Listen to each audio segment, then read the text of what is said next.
In this video, we're going to talk a little bit about the early climb. So there's three basic things I'm going to cover, which we don't really go into detail in the book. Number one, we're going to talk about some of the early mistakes a lot of people make, including myself. Second, we're going to talk about the timeline for how long you should stay in the early climb. And then third, we're going to talk about some of the key hires that are going to help you find success so that you can get out of the early climb and get into what we call the awkward teenager. So first off, early mistakes. So when I first started building the team in the summer of 2010, we went out and we hired a lot of real estate agents. So as it says in the book, we went and built this typical brokerage. We hired 20 people in the matter of 3 months over the summer of 2010. And over the subsequent 12 months, we sold I think 98 houses or something like that.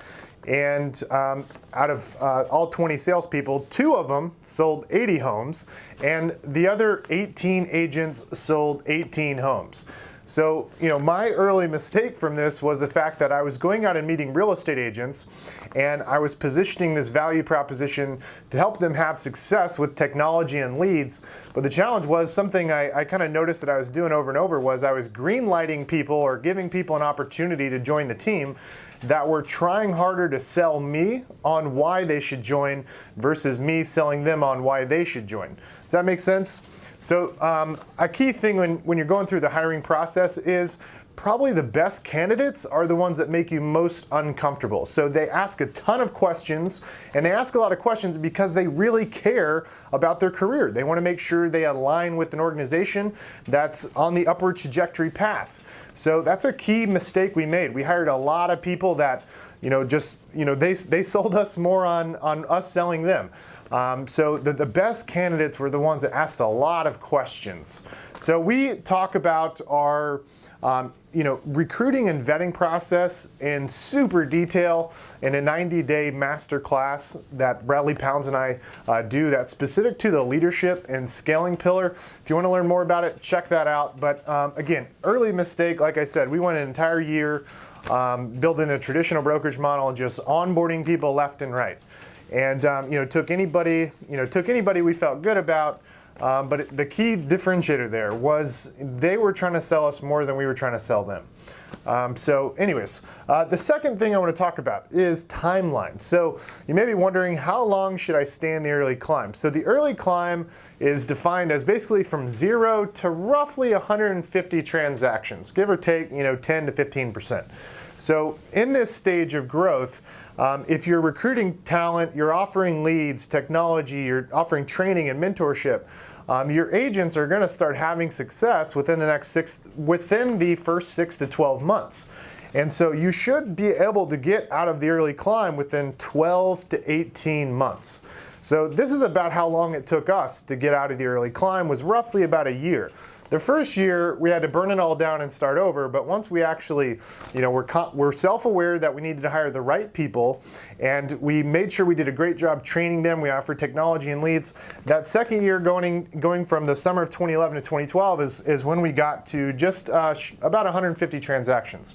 So if you're not exceeding 150 closings, plus or minus 10 to 15%, in this time frame, you're missing something. So if you're struggling with that, and maybe you've been building a team for a couple years and you haven't gone past 150 closings, I would definitely recommend you check out our 90-day masterclass.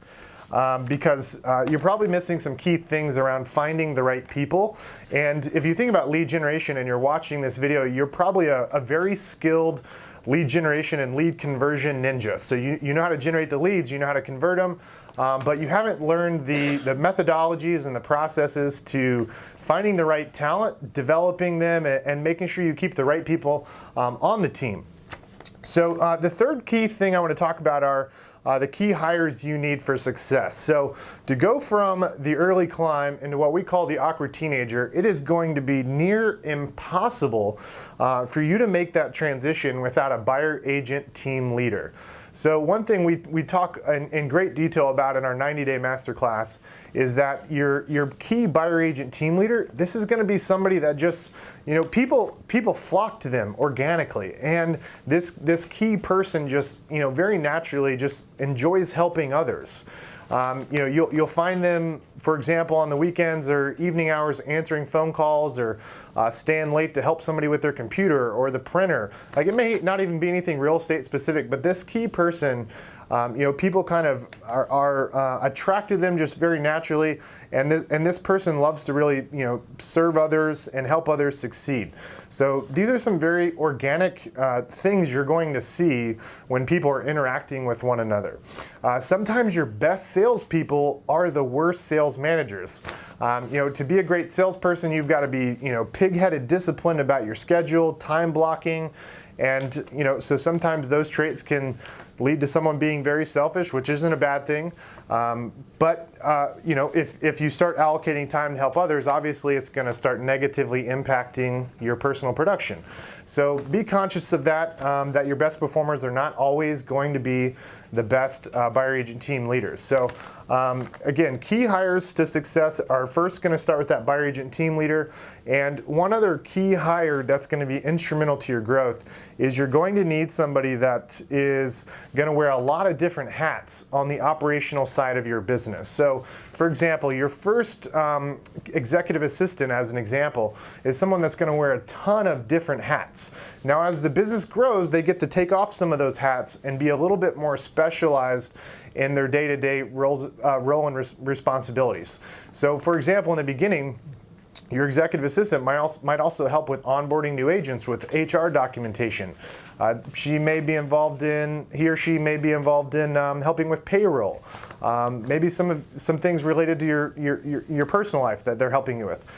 They may be involved in meeting with clients impromptu to grab documents. I mean, they wear 100 different hats, and so if you can't find this key person on the back end from an operational perspective, you're going to have a really hard time getting really focused with your time, which should be focused on, in my opinion, the brand ambassador program, building listing inventory, and finding key talent. And so those are your three big rocks as you're scaling and going from the early climb to awkward teenager.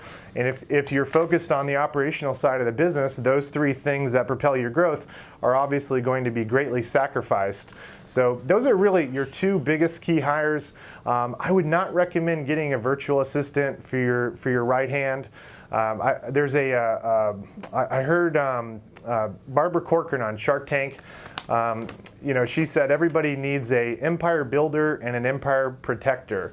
And so your first lead operations person that's wearing a lot of different hats, that's kind of the empire protector. Okay, so to summarize the three key bullet points of going from the early climb to awkward teenager, first off, early mistakes. Be very, very conscious and self-aware of the people you hire. It's important you focus on finding the people that make you a little uncomfortable, and they ask you a ton of questions about the organization and where you're going.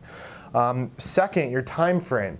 If you've been building the team for 12 to 18 months or longer, you need to really consider where are the mistakes in terms of the scaling process that you're making. So for those of you that aren't familiar with scaling is kind of like following a instruction manual to get to the end result of, for example, putting a piece of furniture together. So you could be doing the right things, but in the wrong order, and taking one step forward and 3 steps backwards.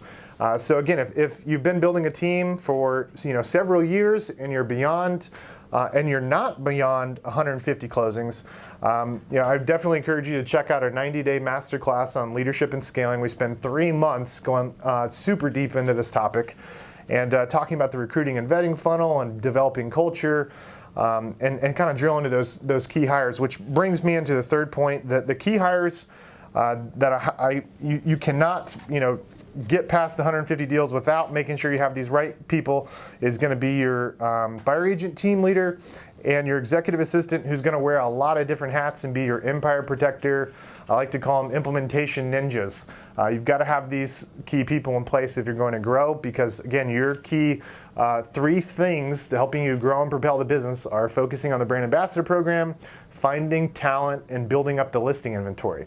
We'll talk in a later video, which you'll see, about what the key attributes are you need to be paying attention to go from the awkward teenager to explosive growth stage, and how your role as a business owner is going to change when you go from when you go from the early climb to the awkward teenager stage.